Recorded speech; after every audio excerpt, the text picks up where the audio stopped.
मैं प्रवेश Kumar Singh MS Deepali coaching time के माध्यम से आपको अपने चैनल में स्वागत करता हूं, हार्दिक अभिनंदन करता हूं और आपसे नमस्कार करता हूं।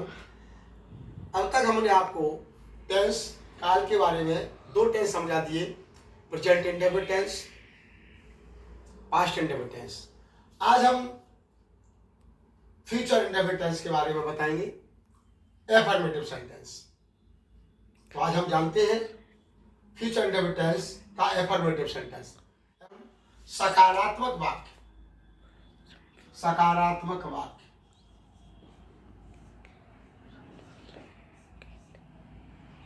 सकारात्मक वाक्य।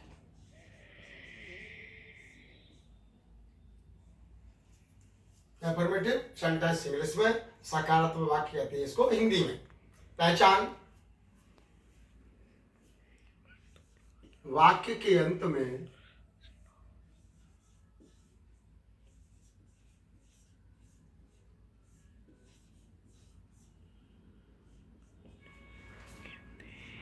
गा,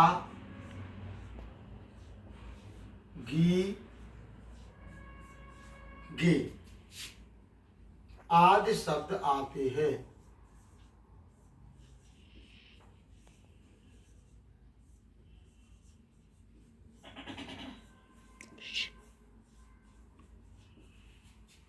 अब अनुवाद करने का नियम।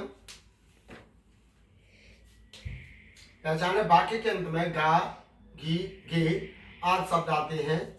अनुवाद करने का नियम।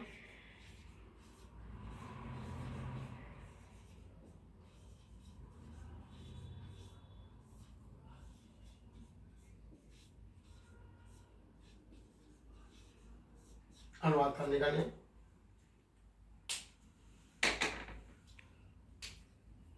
फर्स्ट नंबर पर सब्जेक्ट, हिंदी में कहते हैं इसको कर्ता। सेकंड नंबर पर हेल्पिंग वर्ब,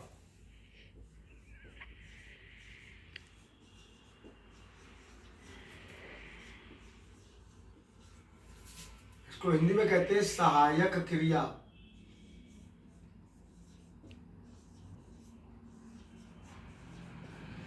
सहायक क्रिया। सेल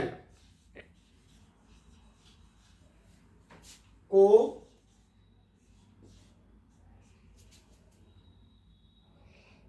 आई और वी,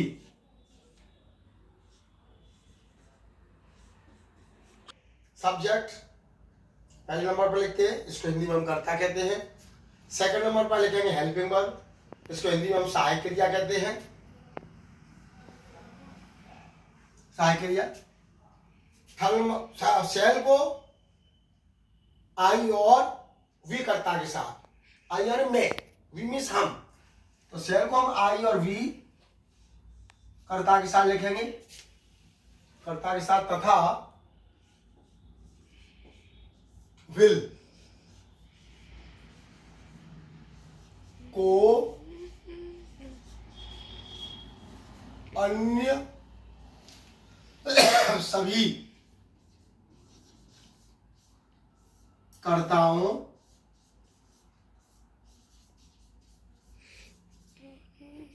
के साथ लिखते हैं।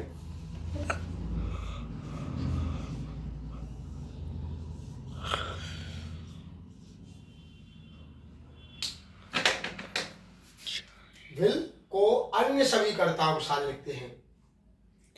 ठीक है, एक बात का ध्यान रखें, नोट यहीं पर हम नंबर 2 में चलेगा। नोट, सत्यता वाले वाक्यों में,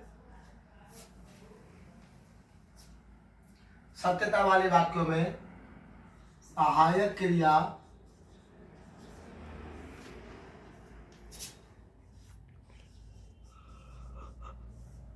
सेल को ही लिखते हैं।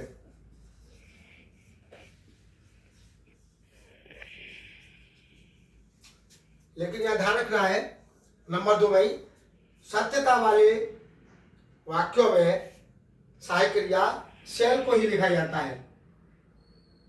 और थर्ड नंबर पर वर्ब यानी क्रिया, क्रिया की फर्स्ट फॉर्म, क्रिया की फर्स्ट फॉर्म सभी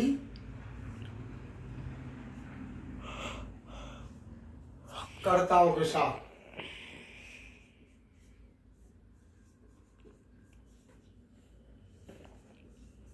सभी कर्ताओं के साथ लिखते हैं। वर्ब यानी क्रिया की फर्स्ट फॉर्म सभी कर्ताओं के साथ लिखते हैं। फोर्थ नंबर पर ऑब्जेक्ट,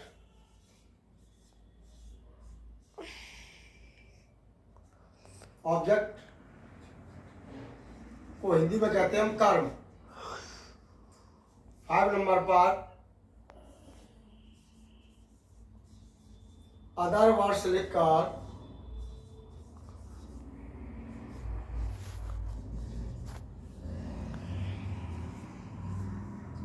फुल स्टॉप लगा देते हैं।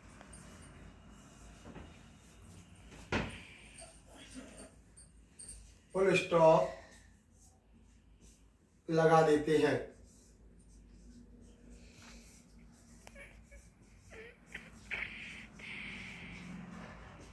एक बार फिर जान लें, टेंस काल future number tense affirmative sentence, इसको हम अफर्मेटिव सेंटेंस को हिंदी में सकारात्मक वाक्य कहते हैं। पहचान इसकी, वाक्य के अंत में गा घी घे आदि शब्द आते हैं। अनुवाद करने का नियम, पहले नंबर पर हम सब्जेक्ट लिखते हैं यानी कर्ता, सेकंड नंबर पर हेल्पिंग वर्ब यानी सहायक क्रिया कहते हैं। सहायक क्रिया सेल को आई और वी यानी आई माने मैं और वी माने हम। अगर कर्ता आई है यानी मैं है या वी है यानी हम है, तो कर्ता आई और वी के साथ सेल को ही हेल्पिंग वर्ब लिखेंगे तथा विल को अन्य सभी कर्ताओं के साथ लिखते हैं। लेकिन हेल्पिंग वर्ब लिखने में यह भी ध्यान देते हैं, नोट हमने यहां डाला है, अगर वाक्य हमारा यूनिवर्सल ट्रुथ है यानी सत्य है, सत्यता वाले वाक्य में सहायक क्रिया सेल को ही लिखते हैं। नंबर 3 पर वर्ब यानी क्रिया की फर्स्ट फॉर्म सभी कर्ताओं के साथ, चाहे सिंगुलर प्लूरल हो या प्लूरल सब्जेक्ट हो, दोनों कर्ताओं के साथ हम वर्ब की फर्स्ट फॉर्म ही लिखते हैं। 4 नंबर पर ऑब्जेक्ट यानी कर्म की अंग्रेजी लिखते हैं। 5 नंबर पर अदर वर्ड्स लिखकर हम फुल स्टॉप लगा देते हैं। अब हम एग्जाम्पल के बाद एग्जाम्पल के माध्यम से आपको समझाएंगे। एग्जाम्पल देखें, एग्जाम्पल डालें,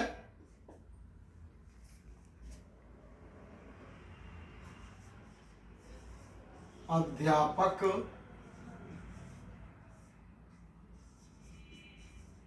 कक्षा में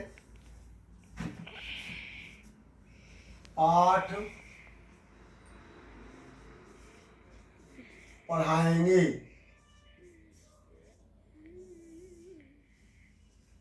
अध्यापक कक्षा में पाठ पढ़ाएंगे, कैसे पढ़ाएंगे? द टीचर्स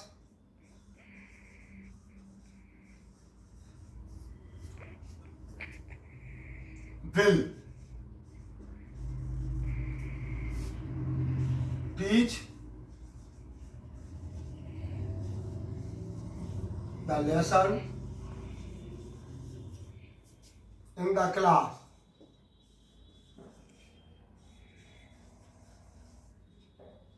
आपने देखा फर्स्ट नंबर पर सब्जेक्ट, सब्जेक्ट हमारा अध्यापक है, द टीचर्स पढ़ाएंगे, बहुत सारे अध्यापक हैं। हेल्पिंग वर्ब आई और वी नहीं है यानी मैं और हम नहीं है, ऐसे हेल्पिंग वर्ब हम विल लगाएंगे दूसरे नंबर पर। 3rd नंबर पर टीच पढ़ाएंगे, पढ़ाई की फर्स्ट फॉर्म टीच। वर्ब की फॉर्म लिखने के बाद फर्स्ट फॉर्म के बाद हम ऑब्जेक्ट हमारा पाठ तो द लेसन ऑब्जेक्ट इंग्लिश। उसके बाद other words in the class. हमने देखा सारे शब्दों की इंग्लिश लिख गई, अध्यापक की भी, पढ़ाने की भी, पाठ की भी और कक्षा में। वाक्य में कोई शब्द ऐसा नहीं बचा जिसकी इंग्लिश हमने नहीं बनाई हो। सेंटेंस हमारा होगा पूरा the teachers will teach the lesson in the class. यहाँ पर तो विल का प्रयोग था। अब ये वाक्य हम आपको ऐसा देंगे जहां पर शैल का प्रयोग है। हम बाजार से सब्जी लाएंगे। हम बाजार से सब्जी लाएंगे तो हम की इंग्लिश पहले लिखेंगे वी के साथ हमें हेल्पिंग वर्ब लगानी है shall. We shall bring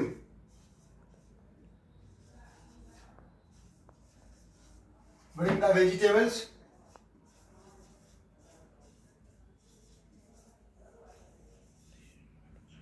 from the market।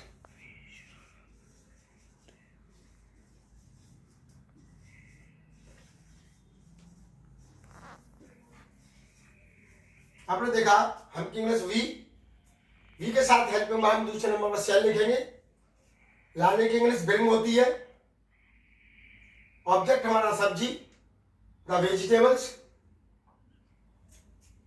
से की इंग्लिश फ्रॉम। बाजार अदर वर्ड्स है द मार्केट। अंत में full stop. We shall bring the vegetables from the market. अब एक वाक्य हम आपको देंगे जिसमें यूनिवर्सल ट्रुथ है, सत्यता वाला वाक्य है। उस एग्जाम्पल को भी समझ लें। जैसे सूरज पूरब में उदय होगा। सूरज पूरब में उदय होगा, ये सत्य बात है। सूरज हमेशा पूरब में उदय होता है। उदय होना यानी निकलना, एक ही बात है। हमेशा सूरज पूरब में उदय होगा, तो ये सत्य बात है।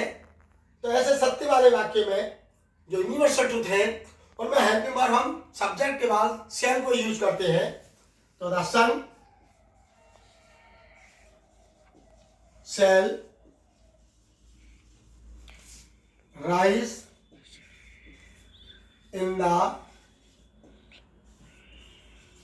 east। सूरज की इंग्लिश द सन सब्जेक्ट है। सन के साथ यूनिवर्सल ट्रुथ वाक्य है।